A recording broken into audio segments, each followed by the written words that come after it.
राइस्टार अभी भी खिड़की के पास खड़ा था।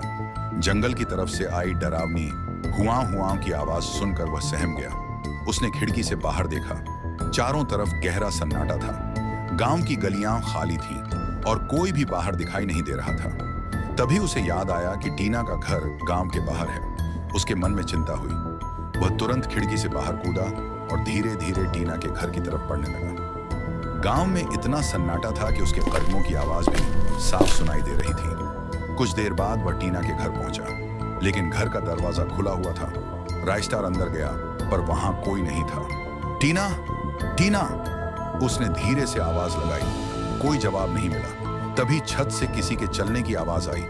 थक थक थक। राइस्टार का दिल जोर जोर से धड़कने लगा। वह धीरे धीरे सीढ़ियां चढ़कर छत पर पहुंचा और वहां जो उसने देखा, उसे देखकर उसके होश उड़ गए। छत पर एक विशाल भेड़िया खड़ा था। उसकी आंखें लाल चमक रही थीं और वह चांद की तरफ देख रहा था। लेकिन अगले ही पल राइस्टार ने गौर किया, वह कोई साधारण भेड़िया नहीं था, वह टीना थी। राइस्टार हैरान रह गया। उसे समझ नहीं आया कि आखिर यह कैसे हो सकता है। तभी पूर्व दिशा में सूरज की पहली किरण दिखाई दी। जैसे जैसे सुबह होने लगी, भेड़िए का शरीर बदलने लगा। कुछ ही पलों में वह फिर से टीना बन गई। लेकिन जैसे ही उसका रूप वापस आया, वह बेहोश होकर छत पर गिर पड़ी। टीना! राइस्टार दौड़कर उसके पास पहुंचा।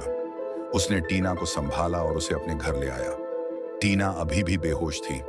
राइस्टार ने उसे बिस्तर पर लिटाया और उसके होश में आने का इंतजार करने लगा। लेकिन उसके मन में एक ही सवाल घूम रहा था, क्या टीना ही वह रहस्यमयी भेड़िया है जिससे पूरा सन्नाटापुर डरता है?